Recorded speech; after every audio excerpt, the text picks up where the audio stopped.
get ready to thrive loud with Lou Diamond. Hey, Thrive Loud listeners, Lou Diamond here. Hope your 2020 is off to a great start. And I also hope you got a chance to enjoy the 400th episode of Thrive Loud. Well, we're now back on track with episode 401 in an episode that's pulled from the Fresh from the Hill podcast in an interview I did with Eden Brachot. You're really going to enjoy this conversation. I loved sitting down with her and hearing her mindset around design and how important it is to the workplace. So sit back, relax, and enjoy this fun conversation I had with Eden Brachot on Fresh from the Hill here on Thrive Loud. Welcome to another episode of Fresh from the Hill, inside stories of noteworthy Cornellians. My name is Lou Diamond, CEO of Thrive, host of Thrive Loud, class of 92, proud supporter of the Big Red, and your host of today's episode. Today on Fresh from the Hill, we are featuring Eden Brachot. Eden, how are you today? I'm good, Lou. Thanks for having me. I'm going to share with the listeners a little bit about Eden right now. Eden graduated class of 2015, so that was not that long ago. It looks like she could still be there on campus. She is a design strategist at HLW, an international design and architecture firm headquartered in New York. She is passionate about how space makes people feel and how to create spaces that work better for people. From a mikveh in Ithaca all the way to a girls' academy in Ghana with NGO voices of African mothers, Eden has used these skills to give back to her communities. Today, Eden helps companies demystify their real estate challenges, articulate functional and cultural goals for the workplace, and translate these into design principles that can improve their space and workflow. That's very cool. That's one of the better bios I've ever read. Well, thank you. So, has this been a passion of yours always? Design. Yes.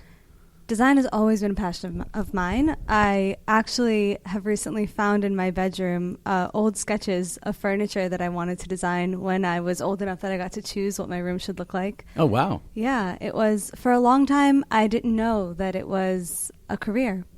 And I come from a home of creative people and very handy people. My dad would fix anything that broke. And so when I started to be interested in design, my family at first said, are you sure? I think that's more of a hobby, not a career. And I said, no, I think I'm going to look into this. I think there's something here. And as it says in the bio a little bit, I'm always interested in how space makes people feel. Okay. What is it about a library that when you walk in, you know to be quiet? What is it about certain spaces that feel cozy? What does cozy look like? Well, you have an experience, but if you think about what you saw or what you heard or, what people were doing around you that made you feel this way, that was what I was interested in. And it turned out that when I researched exactly that, Cornell DEA came up, Design and Environmental Analysis, and that's exactly how they focus on how they teach space. I now want to understand a little bit about how you think about space. I walk into a room and maybe I'll be a little tactical. We're in a room right now. We're actually in the Cornell Club in New York City. There's a table. There's chairs. It looks like it could be a conference room or a meeting room, and it's just set to what it is. Nothing so amazing or special about it. Sure. When you look at a room, what does it say or speak to you? Well, in this room specifically, I would look at the era that it speaks to. There's clearly a tradition and a heritage that they are trying to evoke. More than that, there's some flexibility going on in this room. There's a screen that can drop down if you need it for a conference. There are tables that are clearly moved around to provide food and beverages, so you know that the room is used for various purposes.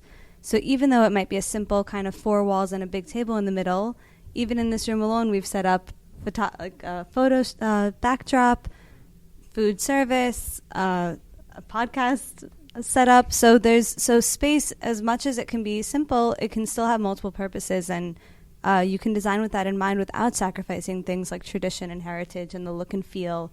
The function is actually quite different from the look and feel, and those two things need to come together for whatever you're trying to accomplish in that space. I'm going to ask a question that I don't know if you're going to know the answer to, but I want to hear how you react to it. Okay. When you look at a situation where you're looking to help somebody come up with a design for them, if that's what you're doing today. Sure. And I'll ask more questions about that. Sure. Is your reaction to try to fit the design to what the needs of the person who's occupying that space is, or maybe influence a little bit more of your expertise in what could be the best use of the space that you think should be applied to that particular space?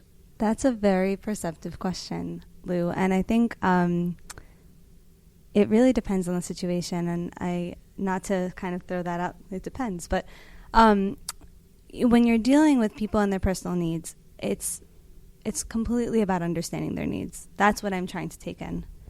A lot of the time, they might not even know their needs, or they might not know them well enough to articulate them. So it's about asking the right questions and really drawing it out of them.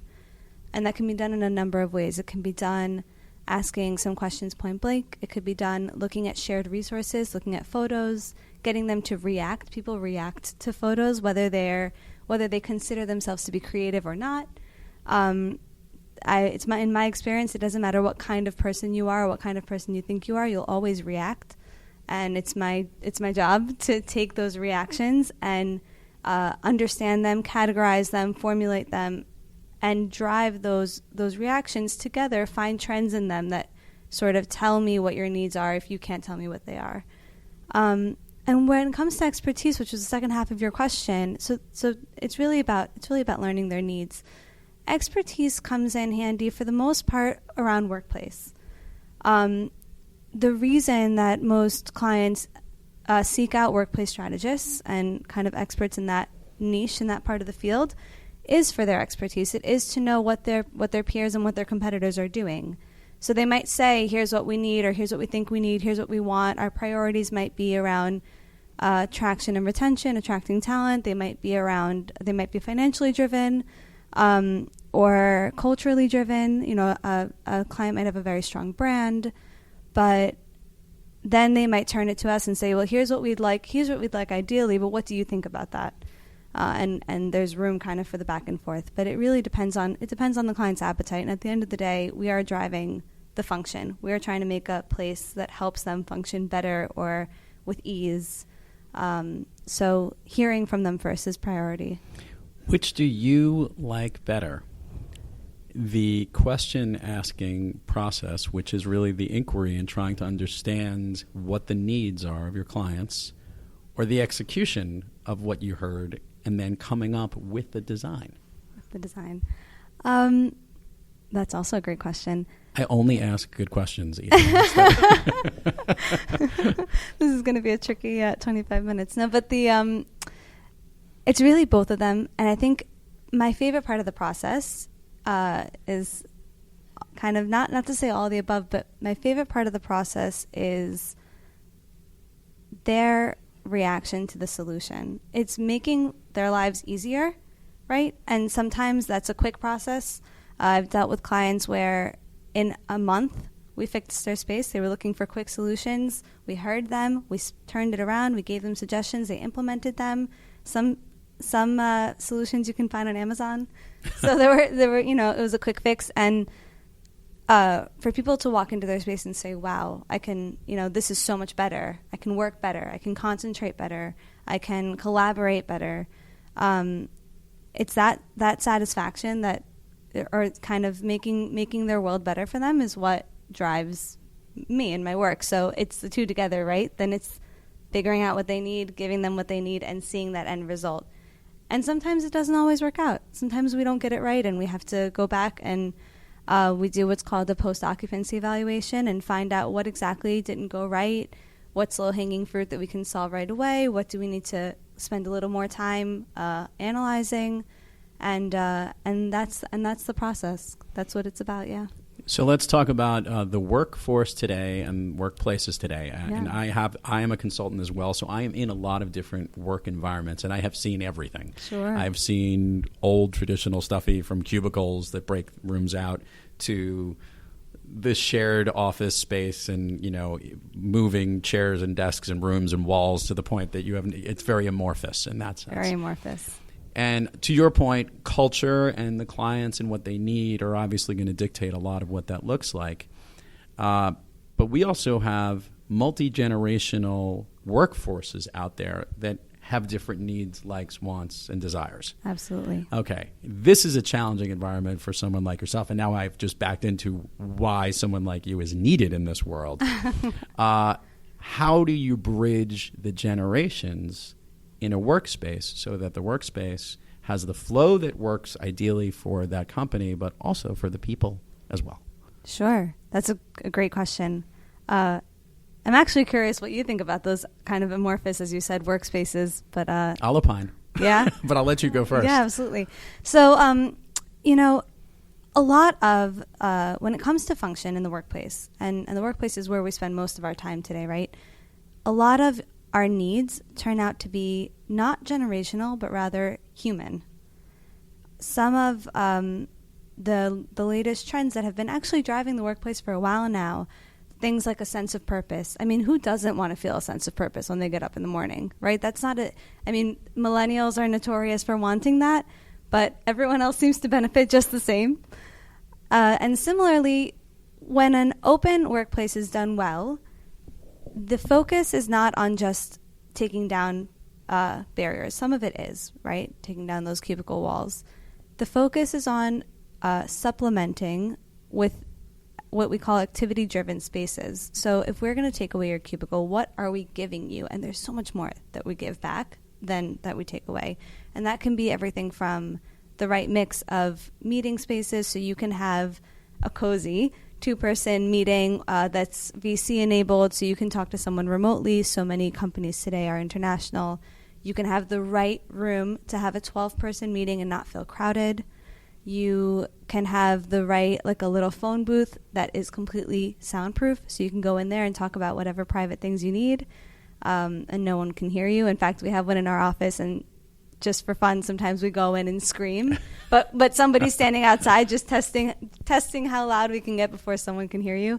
And so when you, and these activities that I describe, right, that those also, people take part in them regardless of their title at work and regardless of their age. Everyone needs to make a phone call. Everyone needs to have a meeting. Everyone needs to have lunch somewhere, and needs to have privacy at their desk and focus. And then sometimes they need to collaborate too, and they might take some inspiration from seeing how other people work. So all of these trends and behaviors tend to cross the generational gap. So while it seems like this is a new trend and kind of the young people are asking for it, in our experience, most people adapt really well. And if we do our work well and we gather the data in advance, we can balance the spaces that we provide based on the demographic at the office and based on the activities they said they'd partake in. So we end up kind of serving. Does that make sense? It ends up being a flexible solution based on what the company needs. I think, and this will answer part of your question back to me, which was, Sure. What's my thought of the amorphous workspace or whatever it might be. I think you need different spaces within a space. Meaning, Sure. you need to your point, you need your places to eat, you need your places to work, you need your places to be quiet. And a lot of those very open air, a lot of these places here in New York City and other major metropolitan areas where there are multiple companies working together, doing your main work where people can be coding or programming and doing stuff that are alone. It doesn't matter where you are, whether you're even home or in that place. Sure. But you always need that place to get away to talk about confidential matters, team development issues, sales calls, business meetings, places where you need to get away from those masses. Right.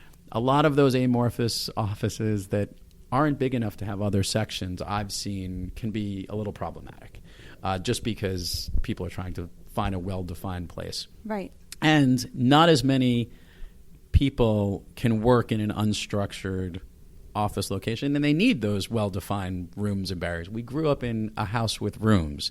We went to buildings and classes at school that were clear-cut as to what they are. Right, with a door. Yeah, with a door. With a door that you close. So there's certain familiarities and things on how we need to work. And yes, by the way, I have clients and colleagues who can go to the mountains in Colorado, and that's how they think and do their best work. Sure. And that's why, I've seen places where they literally have an outdoor place or a garden. Absolutely. Up in Vermont or somewhere in New England. I forgot which major if it was LLB is not in Vermont, wherever, it was some company up in the Northeast, literally has fields that people can go out, and that's where they'll go out and have their meetings because that's what they do. They take inspiration from those. From all those points. Yeah. So I think great designers have the ability to understand all those needs and try to figure out not only what fits best for the workspace, but what space works best and fits. So I'm with you. Absolutely. Yeah.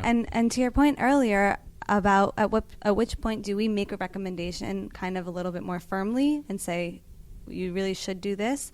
A lot of the amorphous spaces that you see that don't have that divisible space, everyone knows they need it, but it usually comes down to budget and fitting a certain head count. And it's a problem that we come up against, or a challenge, I should say, very often. And that would be an example of where we say we really recommend putting in a few of these meeting rooms, even though in their place you could put maybe 12 more people, but you can look at people sharing desks maybe and then make sure that you have this differentiated space for people to work effectively when they are here. And I'm sure you've seen this trend, and you're probably more ahead of this than most people, where there were these more common areas, we'll call it 5 to 10 years ago, and that's what they were building towards now.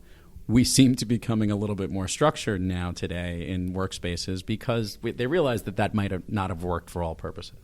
That's right, and that's exactly right. And also, the list of activities we provide for continues to grow.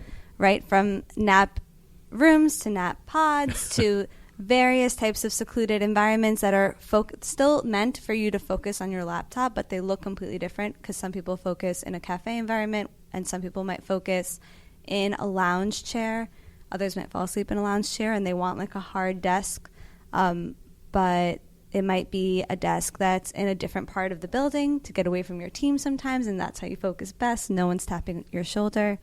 So that list of kind of itemized, specialized spaces continues to grow. Yeah. And I'll even throw in, just because for my familiarity, ergonomics as well. I have a standing desk that goes into a sitting desk, so now you have to accommodate all those needs too, I'm sure. Sure, they're becoming the new standard, really. Yeah. As is sustainability, actually. We're seeing the baseline for what's acceptable change and rise, which is nice. There's a lot more of an awareness of your comfort level. That's what ergonomics is about.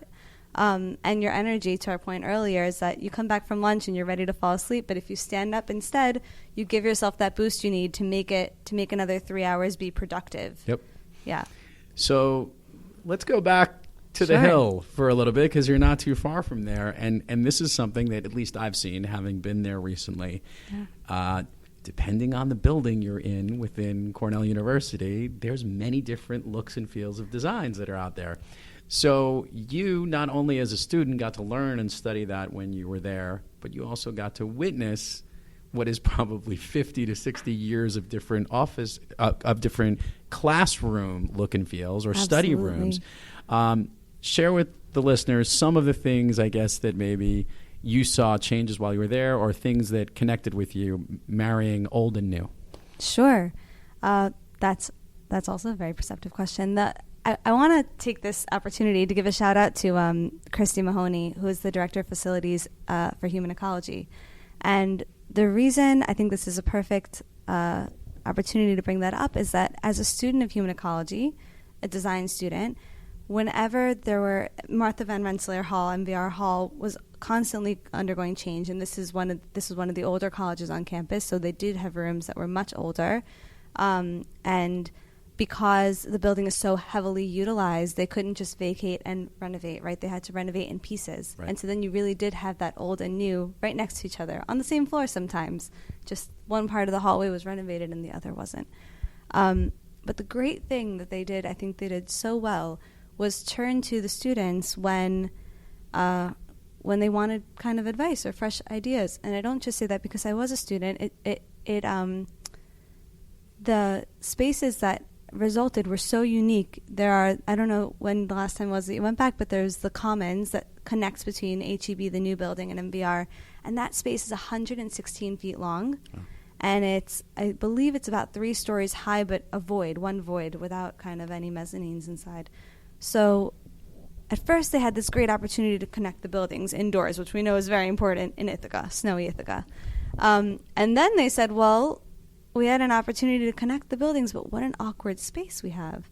And so it is a huge learning opportunity for students who also brought kind of fresh and uninhibited ideas that were not constrained or jaded from practice, from being practical, actually, in the built environment. And so they gave it to a studio, and a studio is all about learning, and they were able to experiment with what happens visually if the ceiling is painted black. Does it disappear from view? And how do you bring down some kind of covering onto the space so that it's not open and cold, right? So like this huge void that you walk into. And they came up with these clouds of rings that were made from recycled plastic. And those rings, actually, their real use is to stop oil spills in the ocean. What they drop the rings in, and because the oil is sort of thick, it just can't go through. But here it is, this beautiful kind of cloud-like light fixture, and it was just the right thing to bring down the ceiling without physically, bringing it down. Oh, very cool. Yeah, and in the space, they broke it up, again, different uses. So there's high-top tables where you can come with your laptop, and then there's a living room, I'm saying with air quotes, in the middle where there are sofas and it's a lot more loungy. And then those kind of secluded areas that we were just talking about a moment ago, they had a couple of nooks and crannies left over where they put a chair that faced out the window and had that perfect opportunity to kind of relax and be alone. So it's amazing kind of what happens when you turn to that knowledge source that you have right there, that and create better space that way. So now I'm going to have fun with you here. Okay. Ready, Eden? So you obviously have an eye and know how to help other clients with what can make their design ideal for them and understand how to draw that out of you. And we have lots of listeners on Fresh from the Hill that have an understanding of, how do I say this simply, they run their own companies and they have their own instances where they're listening now and thinking, gee, what kind of design do I have in my place? Well, sure. Let's say you are now running your own company and you have your own design company. Okay. And someone like you were to come in and now ask the questions of what you would want the design to be of your place of work. Not going through all the details of what that would be, but what would be some of the key priorities that you would want as it related to the workplace that you work in? So the way that architects work is very collaborative. We all have different expertise, especially the team that I'm on. I'm very lucky to be on a team where each of us studied something different in college. We bring these different knowledge spheres together, and so collaboration is key. And that warm collaboration that makes it easy to just say, hey, Lou, do you know, have we ever done a study on this topic before? And without feeling like you're disturbing anyone. So that warm, collaborative environment would be key. Good coffee. You can't have a good workplace without a solid food and beverage program, which does not have to be robust, but it does need to be there. And I think those would be the top priorities, is working together and good coffee and good technology, of course. All right. I like that. Yeah. Back at Cornell, what was your favorite class, or maybe the class that resonated most with you today? Absolutely.